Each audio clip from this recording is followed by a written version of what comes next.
In this video, I'm talking about why I gave up caffeine and why you may want to do the same or become more caffeine conscious.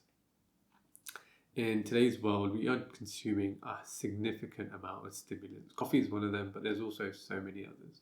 I don't know if you can see, but this is decaf and it's an oat cappuccino. So it probably makes sense just to cover what caffeine really is and how it benefits us. And it's in things like our coffees, our teas, and many other things. I've actually recorded a totally separate video to help you quantify how much caffeine is actually in all these beverages. So go and check that out because I think it's really useful.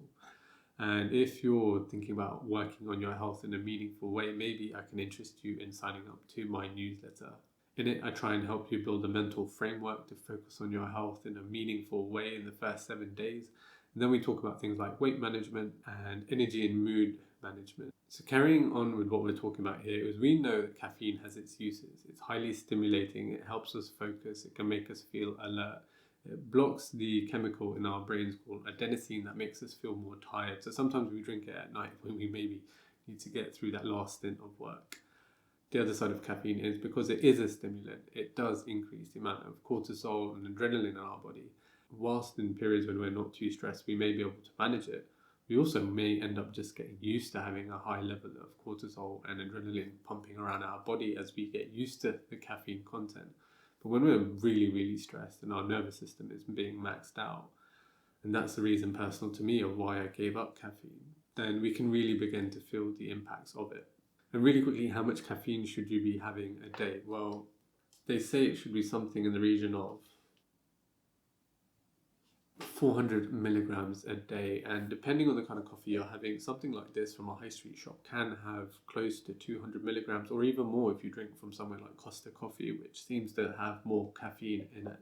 Like I said, you may want to check out the other video because I talk about it more there, but in this video we're just talking about 2 reasons you may want to become more caffeine conscious. The first one is you just might become too used to caffeine, which means that you're highly stimulated all of the time. Caffeine doesn't even do much for you anymore, and that means you might have high levels of adrenaline and cortisol just pumping around your body, and it might just feel like normal because most of us are living such highly stressed lives. But that of course interrupts with rest and recovery and the quality of it.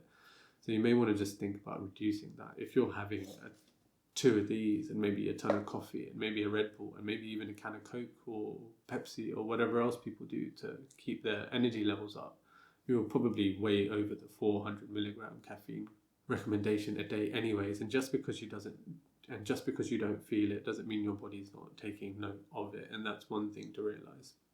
I'm going to tell you about my personal story in a minute, but another one is if you give up caffeine, as I did a few years ago and I'm doing now, actually when you end up drinking caffeine, you begin to feel the benefits that you never felt before from a cup of coffee.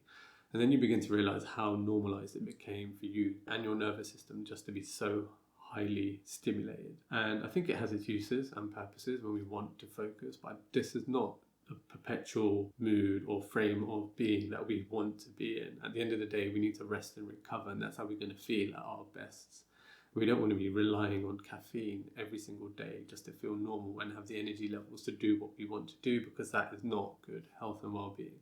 The other reason, and the reason I gave up caffeine many years ago, and the reason I've given up now, is there's things that are going to happen in your life events. For me, there was a bereavement in 2025, and I was really having a difficult time in my finance role that I do part-time.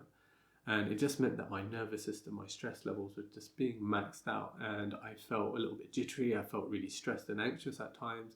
And that meant I just wanted to give up highly stimulating things, and that meant caffeine and coffee. And it was a good decision because the occasions where I have mistakenly had a little bit of coffee, I can feel my nervous system up-regulate, and it does not feel comfortable at all for me at the minute. So for me, and I advise my clients who are thinking about and have been highly stressed to give up things like coffee slowly, especially if you're having a lot of it, because you may experience withdrawal symptoms. So you don't want to have the flip side of the negative side of giving up caffeine too quickly.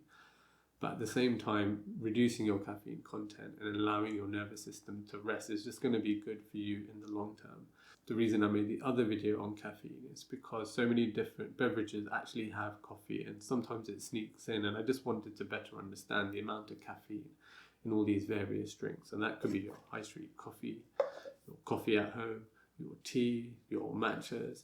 your Diet Cokes, your Cokes, your kombuchas, your hot chocolates, your dark chocolate.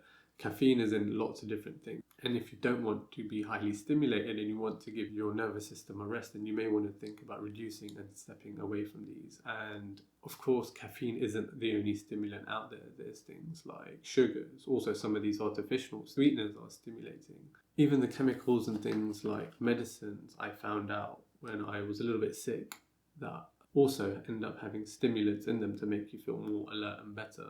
But that kind of threw my nervous system into a bit of a mix when I was trying to recover from a cold. So I'm going to record a separate video and link it back here on how it affected me so deeply, all the different various stimulants. But think about caffeine, and then just think about reading labels and understanding the amount of stimulants and other things. The other thing, finally, you may want to think about is also not just sugar, not just caffeine. You've got things like alcohol, which also increase your cortisol levels. So if you're stressed, there's plenty of things you want to be thinking about reducing. I mean, not totally giving it up, because that might send you into another tailspin. Like I said, check out my other video on the amount of caffeine in the actual things you're drinking, so you can begin to quantify how much and what to give up. Coffee being the highest and most potent of these in terms of caffeine, and tea quite likely having about a third or a quarter of the amount of caffeine in it that you're getting from your coffee beverage.